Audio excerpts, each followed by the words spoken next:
In this video, we're going to go over the SWISS K31 SNIPER, and we're going to compare it to the KAR98 as well as the SPR to let you know which is the best sniper / marksman rifle inside Warzone.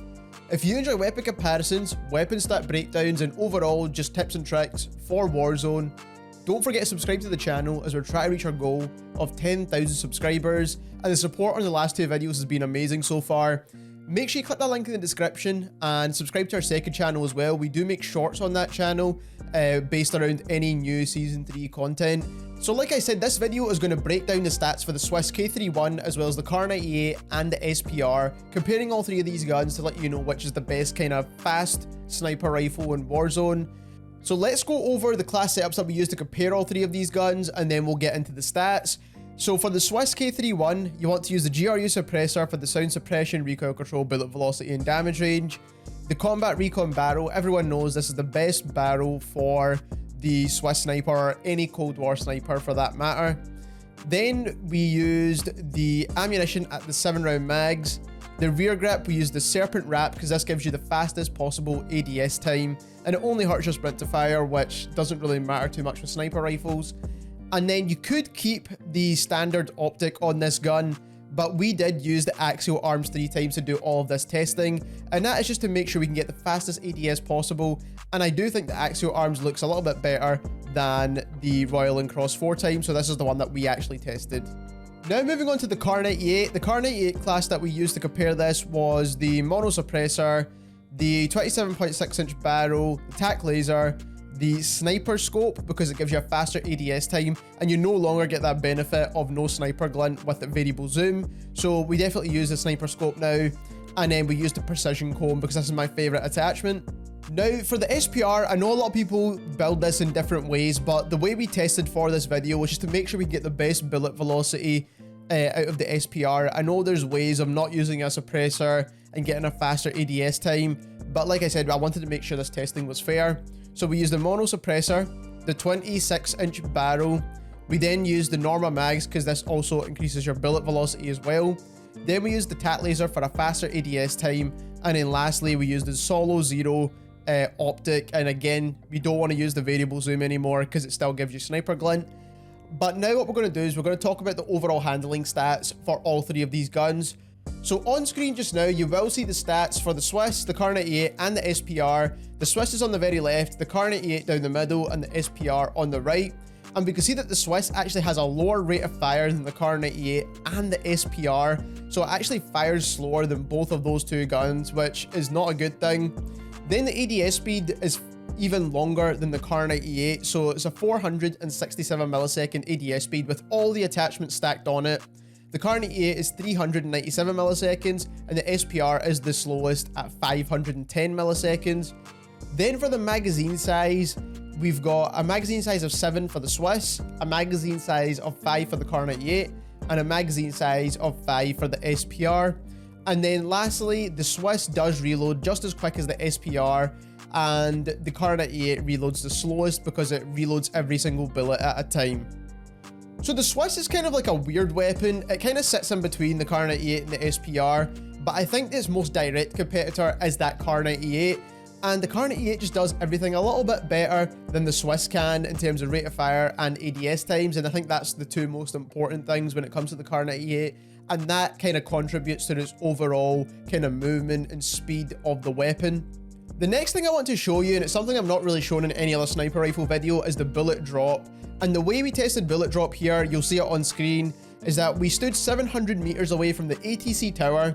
We aimed our crosshairs at that white line you can see across the top of the tower, and then we fired the bullet and seen where it dropped on the ATC tower, of course. And as you can see, the SWISS is in blue, the KAR98 is in pink, and the SPR is in yellow. And the bullet drop for all of these guns is very similar actually. They're not too far away from each other when it comes to bullet drop. Now, don't get me wrong, when you're aiming this far away, those slight differences could mean the difference of a headshot or not. But like I said, you're going to be using these guns at more closer ranges than 700 meters. I mean, you're not really going to be sniping at 700 meters at all in this game, realistically. But like I said, this is just a good idea to give you what the bullet drop looks like. Then what we also wanted to do was talk about damage really quickly. Now, when it comes to sniper rifles in Warzone, it's kind of hard to test for damage because a lot of it's going down to like one-hit headshots and all that kind of stuff. And also the way we usually test damage is no longer available in the game for us to do anymore. So the only thing I was able to test was the number of shots to kill. And for a headshot is one shot kill, which is pretty much a given for every single sniper in this game, including, like I said, marksman rifles. But for the Swiss, it is a one-hit headshot, of course, if you land that headshot. And then if you're landing an upper chest shot, it is a two-shot down.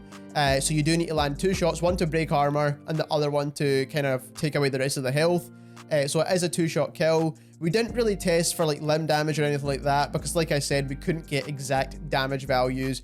And I know this is pretty much as good as saying trust me bro, but like I said, we're not able to test the values unless we have two people on a plunder match going backwards and forwards testing damage, and I don't have another person to do that with at the moment. The next thing I want to show you is arguably the most important thing about sniper rifles, especially inside Warzone, that is bullet velocity. Now, we did all of our tests with bullet velocity with the longest barrel on every single sniper, as well as the monolithic or the agency or the GRU suppressor, whatever you want to call it, to make sure we're getting the fastest bullet velocity possible with all of these sniper rifles. We only tested all the bolt action snipers. We never really tested things like the Dragunov and stuff because no one really uses those. But on screen, what you'll see is the maximum bullet velocity values for every single bolt action sniper in this game. And you can see the Pellington at the top, we've got the ZRG, the Swiss, the LW3 Tundra, AX50, HDR, KAR98, SPR. Now this is not in order, which I probably should have done that, thinking about it now. But on screen you can see that the Swiss actually has the lowest possible bullet velocity out of every single sniper rifle in this game. Then it's followed by the Pellington, the KAR98, then the SPR, then the AX50. And then we've got guns like the HDR, the LW3 Tundra, and the ZRG with the best bullet velocities in the game. But as you can see, the Swiss has the lowest bullet velocity, and we've done multiple tests on this sniper just to make sure. And every single time we ended up with a bullet velocity value that was just over 900, or actually just below 900 bullet velocity. So like I said, I think the best option is probably the KAR98 if you want a gun like this.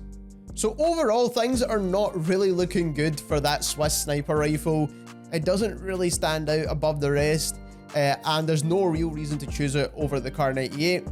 But the last and final thing we tested, just to make sure there's no hidden benefits with the Swiss, was idle sway, and we only compared it to the KAR98 because it seemed like the most direct comparison here.